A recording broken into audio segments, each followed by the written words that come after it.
Welcome, Sahara, to my podcast. I'm so happy to have you. How are you today? I am fabulous. Yeah. Yeah, so introduce yourself a little bit. Like, who is Sahara, which is a very awesome, beautiful name, and what was her journey to end up on my podcast? Well, where did I begin? So my name actually is a mixture of two words. It's Sa and Hara, which means original power. So I love that. And that is kind of what I am trying to help people find in their lives is their original power. And essentially my journey has been face planting over and over and over on my path to find my original power. And I really do feel that we need to get used to face planting essentially and get good at it.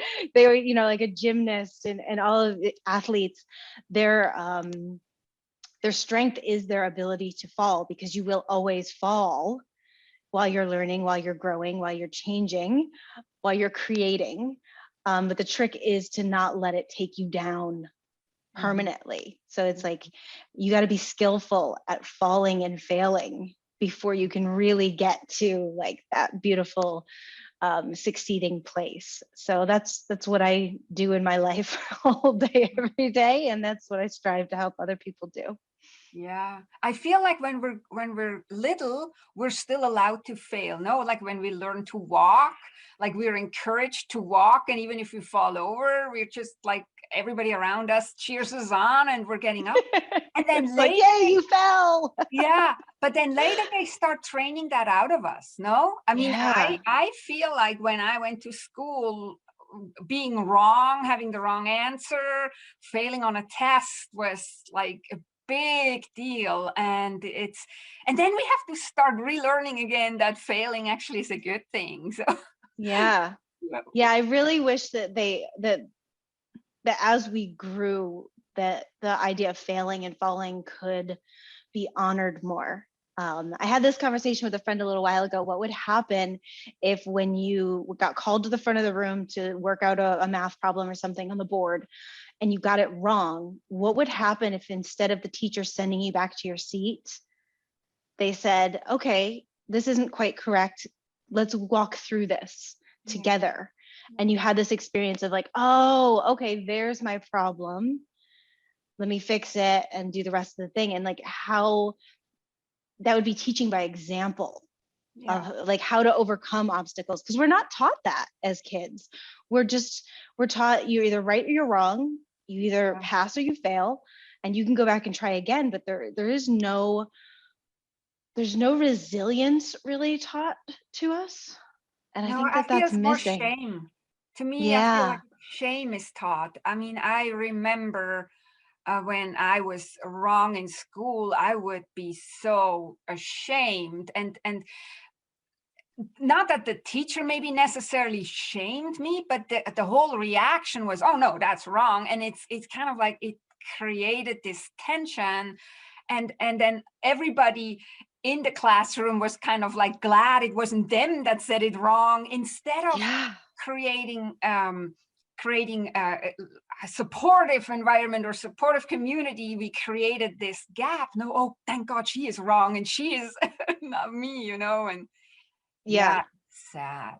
Yeah. Because So how it's did like, you? as I've go ahead. No.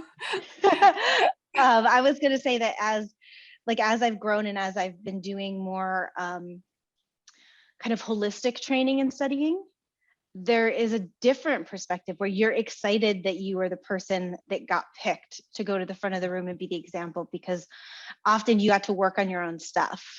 Yeah. And you get to work on your own health issues, you get to work on your own emotional issues, your own mental issues. And that's such a flip from being a kid, where you're, like you said, you're like, oh man, thank God the teacher didn't call on me. It's like when you shift into a different, like a holistic view, where it's like, man, I wish the teacher called on me. Yeah. Yeah. I've been Because in it workshops. is. Yeah, I've been in workshops like this too, where they said, who wants to be the guinea pig, kind of like, in the front. And I would often raise my hand, and then people would say, "Oh, you're so brave." But I'm thinking like, yeah, but I gain so much from it. No, it's like, Yeah.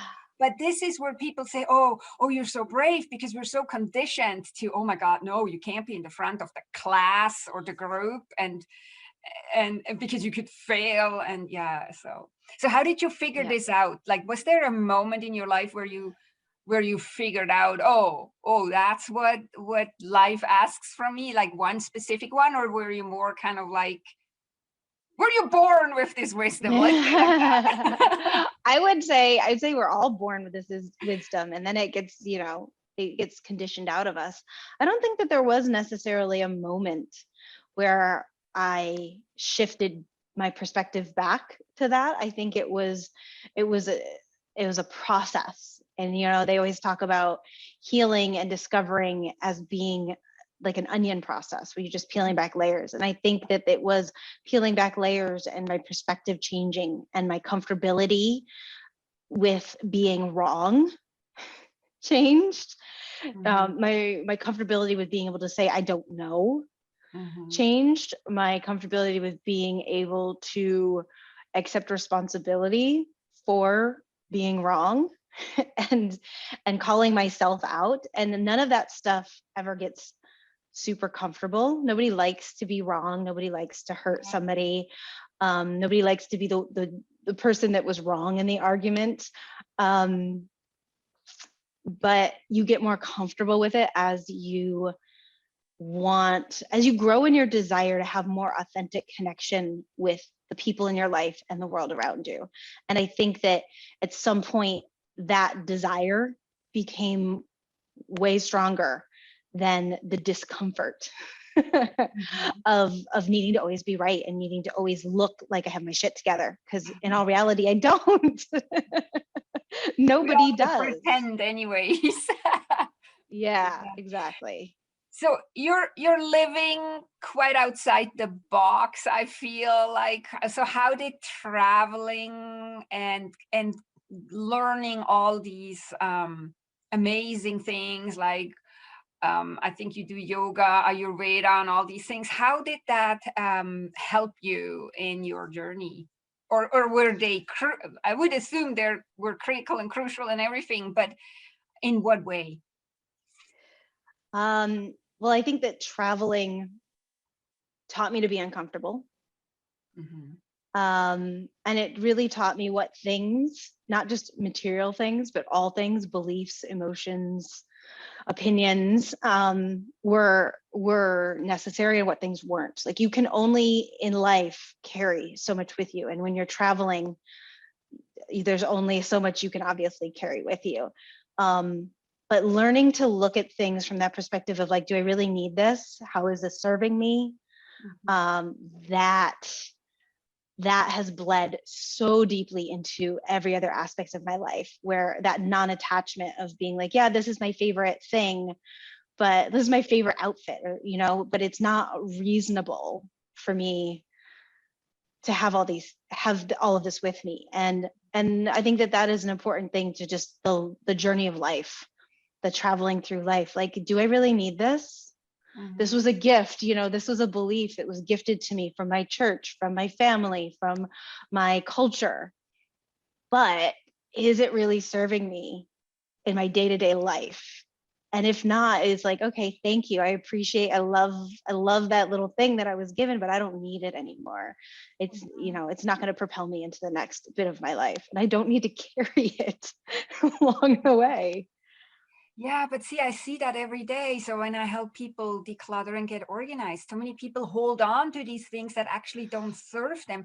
And then sometimes they even realize they don't serve them and they can still not detach themselves from it. So Yeah. that, but yeah, I think traveling is a good one because, and you also notice when you're traveling, especially if you're not just going for a week to a resort and come back, but you're traveling a little bit more longer. That's bad English. If you travel a little longer, how little you actually need. Like I traveled across country for weeks in a camper, very small space. I don't know, 10 square feet or something crazy, and you just can't have that many things. And life works Like you don't need all these things, and still so many people are so attached to it. Yeah. I think that that is a bit of privilege in many ways, Mhm. because we are privileged for the most part to have enough space to keep all that Yeah. stuff. Yeah. Not always. I mean, I spent a lot of years in New York City, and I had to learn, efficient spatialness.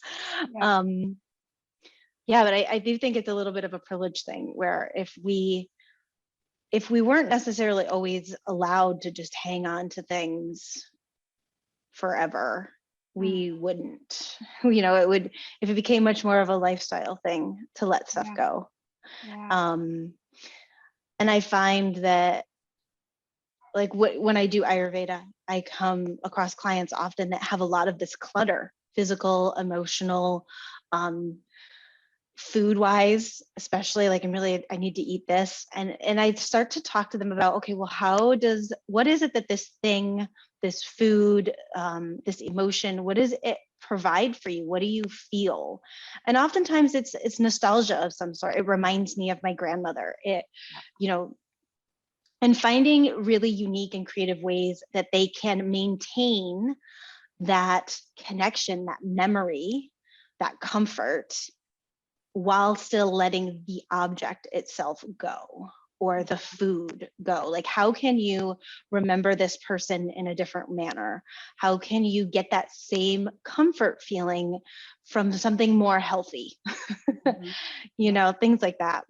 Yeah, or often, like when I help my clients with decluttering, they have boxes and boxes full of things. And I say, and they're often stored away, out of sight, out of mind. And I'm saying, like, wouldn't it be beautiful if you would have one item that is up, but actually displayed, that you would see, and that Mm-hmm. loved one would be so much more present in your life, and you would be so much more aware of it, and the rest you could let go without any problem because it sits in a box tucked away anyways. So Yeah, yeah. absolutely. Yeah, and I feel too like it's not natural. Like nature does decluttering, like we talked about spring and summer. I mean, in fall she basically declutters, and our body declutters with the digestion and all that, so I feel like we're blocking a lot of the natural flow by hanging Mm-hmm. on to these things. Yeah. So And I think that that's what we're seeing right now with the pandemic. I mean, the pandemic is the world decluttering. We yeah. are overpopulated. We are harming ourselves. We are harming nature. We are harming the animals. We're harming everything. Mhm. And it is the fear that is coming about is the attachment that we have to this way of life. When Yeah. in reality, if we could have a more Buddhist approach, or a more, shall we say, old-fashioned approach, meaning old-fashioned from hundreds of years ago, where death was a part of reality, Mhm. and understanding and honoring death as kind of the great equalizer, Mhm. and not being so afraid of it, and being able to step into life. Because when you're constantly pushing away death, which is at our door every second of every day, Yeah. when we're constantly pushing that away, we are also pushing away life. So Mhm. we need to let go of that fear and be able to step into life and live as fully as we possibly can in every moment. Because you can get hit by a bus just as easily as you could, you know, catch a virus. So Yeah. and a lot of us are doing things that are far more detrimental, let's be honest, to our bodies. That then, and we're not thinking anything of it. We all know that smoking hurts you. We all know that, the processed foods are killing us, legitimately slowly rotting us from the inside out, Yeah. but we want that bag of Doritos. you know Yeah. so when we can't let go and live fully, we're already dead, in my opinion. We're just living in our own sarcophagus in many ways. Yeah. Yeah. Yeah. So you mentioned Ayurveda before. So how that has this how does this help us get into a more live life more? And I know you said Ayurveda changed your life and it has enriched your life too. So maybe not everybody wants to become an Ayurveda practitioner or something, but what are some of the advantages when you're following that path? I don't even think of it so much as following a path more, because it is just living in balance with your own body. So in the beginning, it feels weird and it takes work and you have to think. But after a while, it becomes second nature because you're just living in tune with yourself, which is the way we're meant to live. So once you understand, so Ayurveda is very similar to Chinese medicine, and it works with the 5-element theory and with the idea that I am a elemental makeup. I have my own equation. I'm like a math equation over here, and you are your own equation. And each and every person holds their own equation of how much air they have, how much ether they have, how much fire, how much water, how much earth. Mm-hmm. So we're all living with our own equation. Now, because we're living and we're not stagnant, everything that we touch, everything that we do, everyone we talk to lifts up or lowers down different aspects of those elements. Mm-hmm. So if you think about it in practical terms, if somebody comes into your office, you're at work, somebody comes into your office and they're angry, how does that make you feel? That is gonna, then that feeling is a shift of the elements. Maybe you get angry, your fire is rising. Maybe you had childhood issues with people yelling, so your fire actually drops down because you want to shrink. So how do we maintain our equilibrium that we're born with? Because our equation that we're born with is what we want to keep as much as possible, stay as close to as possible, because that's our natural state of balance. And so it's like looking at our food, and like, if I'm having a stressful day, that stress, think about it, it's like electricity, it's in the air, it is up energy. So I want to have food that's going to bring me back down into my body, that's going to get rid of that electricity. So it's like, oh, maybe I should have a nice grounding soup, or if I eat meat, like a hearty hamburger.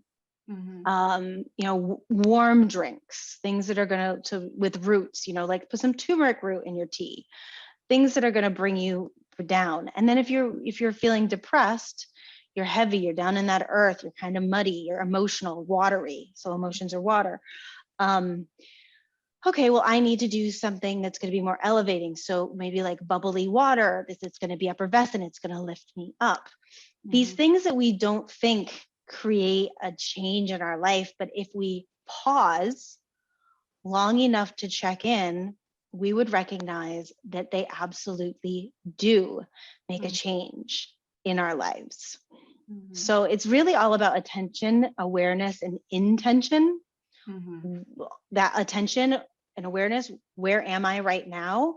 And where do I want to go? What is my intention? Am I good where I'm at? Great, let's just keep it here. Do I need to change in some level? So once you understand that, and you start to, like, the most profound thing for me was being able to look at my partner and have so much more compassion and love and understanding for them. Because I wasn't looking at it from a standpoint of like, you're just saying this to be a jerk. One of the things was, I'd be like, where do you want to eat dinner? What do you want to eat for dinner? And they'd go, I don't care. And I always took it as like, you're making me make all the decisions. But in reality, they just didn't care. They really didn't care. And if I needed them to make the decision, all I had to learn to say was, I really need you to make this decision tonight. I'm really tired. I don't want to make the decision. And they go, okay, cool. We're having Thai food. So that was the most profound thing, was being able to, my interactions with people, is to see people for their elemental quirks. And once you understand the quirks that go with it, you're like, oh man, you're not trying to irritate me. That's mine. Yeah. You're just being you, and you're being beautiful. And how do I relate to you in this way now? And that, oh man, that was so profound. It changed my relationship with in my romantic relationships. It changed my familial relationships. It changed my work relationships. Across the board. It created so much more joy. Yeah, I bet. That's what astrology does for me. So it sounds similar, like a lot of things sound similar. It's just from a different culture, it sounds like.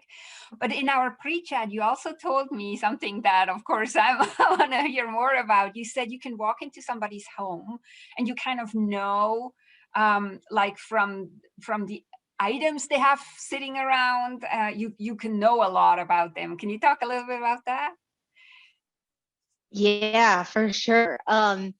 So I mean, part of that comes from Ayurveda, and part of that also comes from being like traveling so much and being in people's homes so often, and just noticing, like putting that correlation together of like seeing the way someone's house was and then seeing the way that their mental and emotional state was.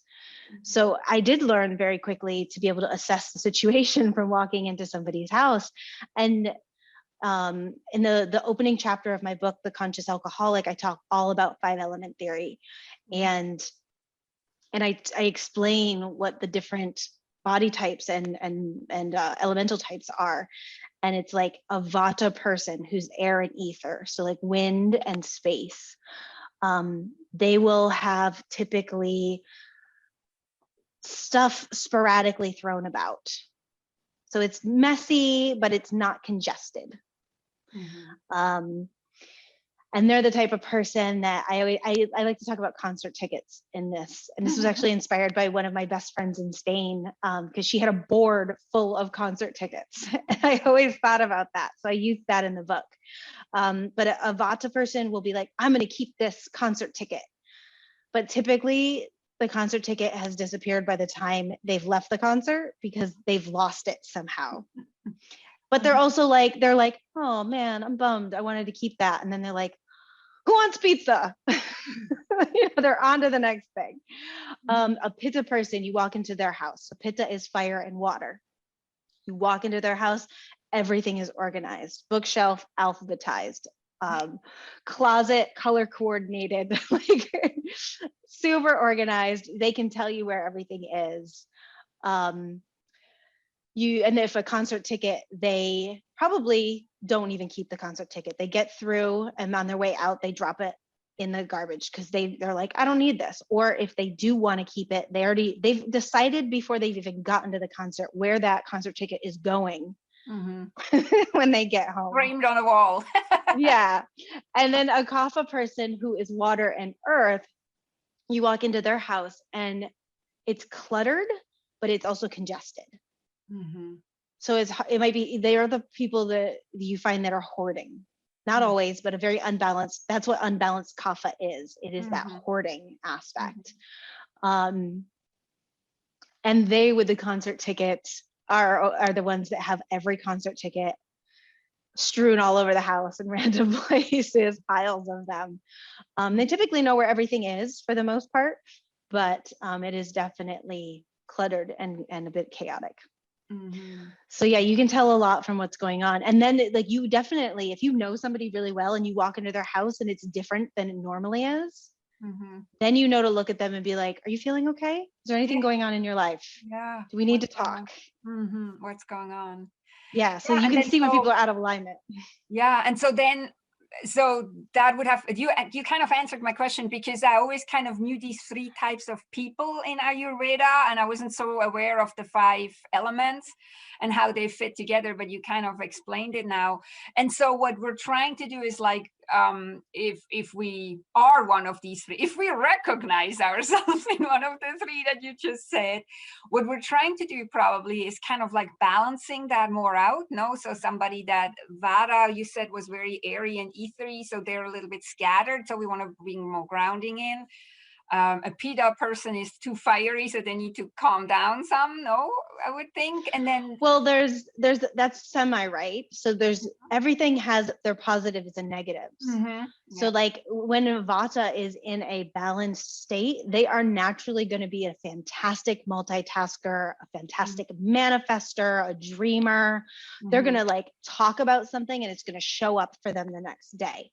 When they're out of balance, they're going to be nervous, anxious, unorganized, not be able to find things, not be able to manifest things. So that's what their positive and negatives look like. So Pitta, when they're in the positive, they're born leaders. They're direct. They lead with kindness and compassion. They have the great problem solving skills. So you give them a problem and they're like, let me get back to you. And 10 minutes later, they've got the whole thing planned out. When they're in their negative state, they are resentful. They're bitter. So like you come to them and ask them to do something, I've got a problem, and they'll fix it for you, but they're gonna hang on to that resentment that you even asked them for months. And it's going to come up in an argument 6 months later.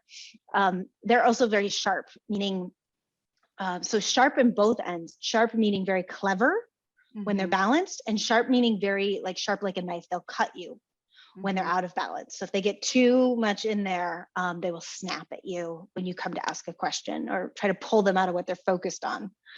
And then kaphas, when they're in their balanced state, they're so nurturing and loving. They're like, can I cook for you? Can I hug you? Let's cuddle. They give the best hugs. They're very grounded. They're very calm. They're very logical, meaning like logical in the unemotional sense of clarity. Like you come and you're upset and they're just like, hey, take a deep breath, sit on the couch. Let me make you some tea. We're just going to make all of this make sense. But when they're unbalanced, they can't get off the couch. They are stuck. They can't move. They don't even want to think about what's for dinner because that's too much work to even get through the day. And that's when they get in the hoarding state where it's just easier to leave it there than to throw it out. I don't even want to deal with it. It's just going to, you hear those hoarders talk about like, I don't know. I just like one day it was clean in here and the next day it was not. And that's so funny. I just couldn't throw it away. It happened overnight and you're like, no, it didn't. There's clearly 40 years of newspapers in here. It clearly didn't happen overnight. Yeah. But so now if we find ourselves in one of these unbalanced or more, if we want to put a value on it, negative states of the three types, how do we get up like into the positive one? So that's where recognizing where you are is so valuable. And it is always taking that step to actually do it. But once you have the understanding, you typically don't get deep into the negative aspects because you catch yourself way earlier. But the idea is to essentially wake up every morning and go, who am I today? What do I need? Oh, I'm feeling really bummed. I'm feeling like this overwhelm has put me into a place of depression. And that is, so today, what do I want out of today? I want to try to get inspired. I want to start to feel my body. So it is like moving, I need to move today because I'm heavy. I need to move. I need to get on a trampoline. I think everyone should have a trampoline in their house, like just one of the little rebounding exercise ones. You cannot be unhappy and on a trampoline. It is the best way to move energy. It is the best way to move emotion that is stuck. It is the best way to move mental blocks. So I think everyone should have, that's like my number one thing across the board. Everybody get a rebounder. But just knowing like I need to move my body, or when you wake up and you're just anxiety and stress, it's like, okay, if I'm feeling this friction in my life, how do I smooth out that friction? Oh, you know what? I'm going to plan for a bath later. I'm going to make sure that all my food today is like really nice and grounding. I'm going to go with the roots, or I'm going to go with the meat. I'm going to have warm teas. If you wake up and you're angry, you're hot. Well, okay, I know that I need to have cooling things today. So maybe I'll have some salad with a cucumber, not ice cold water because that's not good for anybody, but like, room temperature water or slightly cool water.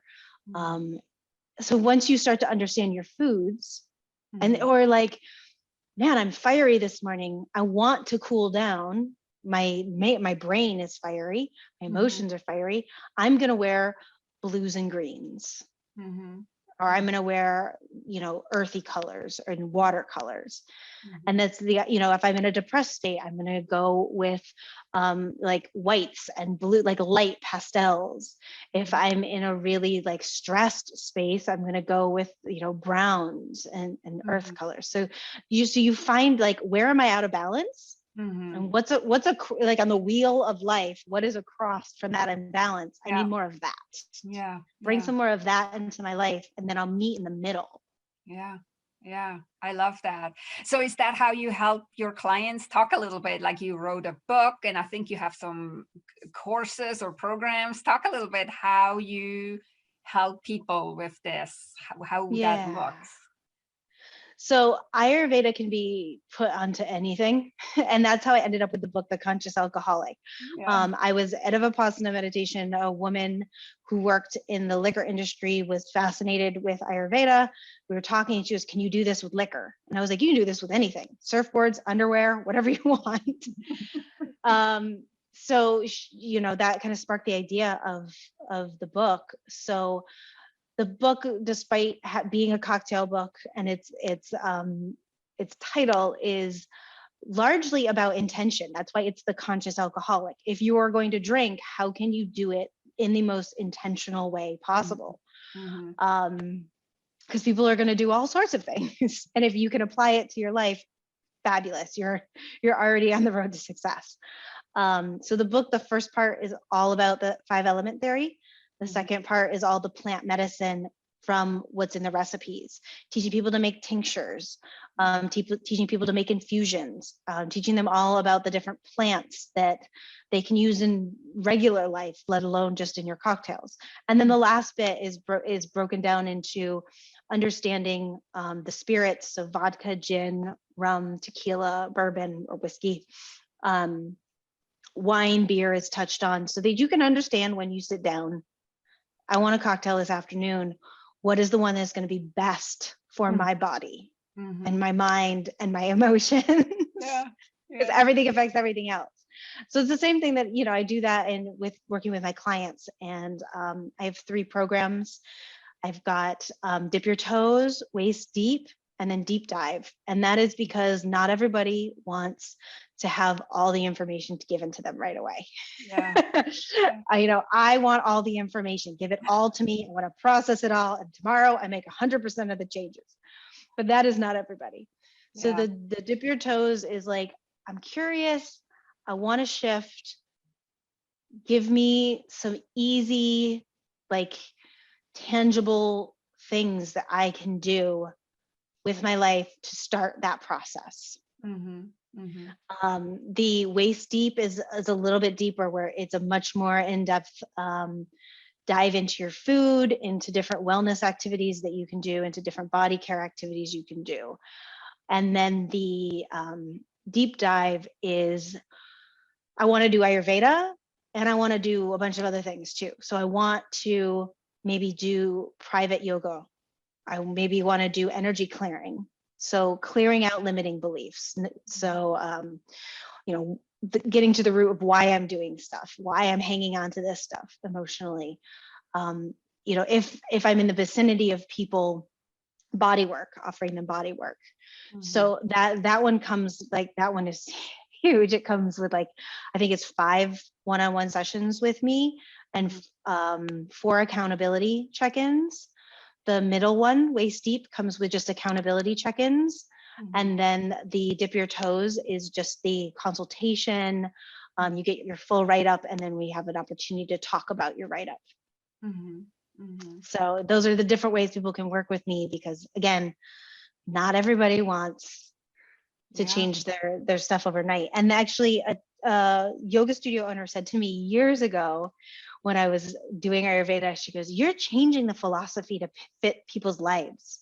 You have to change your life to fit the philosophy. And I said, yeah, if you want people to fail. I'm not in the business of having people fail. I want to change people's lives. And if they are willing to and capable of doing one thing different tomorrow, then that's what we work on. I meet people where they're at. I love it, because that's what, like I always say, like for me, there are no rules how to declutter. And one of my sayings is a few minutes a day keeps the chaos away, little steps. And another thing I'm saying is decluttering is self-love. And that's what I kind of love in your message too. It's like, it's about us and what would feel good to us. And when we start to become more aware of the environment, and I don't only mean the physical environment, the social environment, our mind environment, our emotional environment, in ourselves and also around us, we live so much more alive and conscious. And I feel like that's how you get from chaos to peace. That's kind of my thing. And there's different ways. That's why I love having amazing guests like you on, because there is different ways how we can come to this. And but as long as we're on the journey, I feel like that is so rewarding. Yeah, absolutely. One step at a time. Yeah, one step at a time. Exactly. So where can people find your website? Where can people find your offerings if they wanted to find you? Everything is available through my website. I have a YouTube channel, I have Facebook, I have Instagram, I have all of that, but it is all reachable through my website, which is holisticmojo.com. At the top right corner, you've got all my icons. So you can go to my Etsy shop, you can go to my Instagram. My Instagram is a lot of food photos, because I'm a food driven animal, and travel photos when I'm traveling more. So it's a lot of inspirational stuff to just keep people going. And because I like taking photos. And my YouTube is just wellness stuff. It's stuff to help you, take those steps, actionable things that are easy. Also through my website, you can get my 30 days to mindfulness course, which is free. You just go and click on it, and it is one thing every single day, like super tiny things just to think about. And one of my favorites is the infamous toilet paper roll. Some people like it over, some people like it under. And there's all these like reasons behind it, but I don't think anybody actually ever does it from a place of, I just like it better that way. So it's things like that. Like if you are an over, do it under for a couple of days and see how it makes you feel. Yeah. Because it could be that your mother had it over and her mother had it over. Yeah. We're doing, like ketchup doesn't need to be refrigerated, but we still refrigerate it. Why? Like, do you prefer it cold? Like these little things that help align you with yourself. So we stop having to justify ourselves. Yeah. How undermining is living our lives when people are constantly asking us to justify? You know what? I'm an under person for the toilet paper. Why? Because I like it that way. Yeah. There's no conversation or argument there. I like it that way. Get off my back. I know I like it that way. I've tried it both ways. Now, sometimes it's not comfortable that way and I change it over because I'm in a different bathroom in a different country. I don't know. But when you get like the justification, man, it's like guilt and justification. Those are the two most poisonous things, I think, in our culture. So when you know yourself, you're just like, no, this is who I am. I'm cool. Thanks. Thanks for coming to my TED Talk. This is the way I do my toilet paper.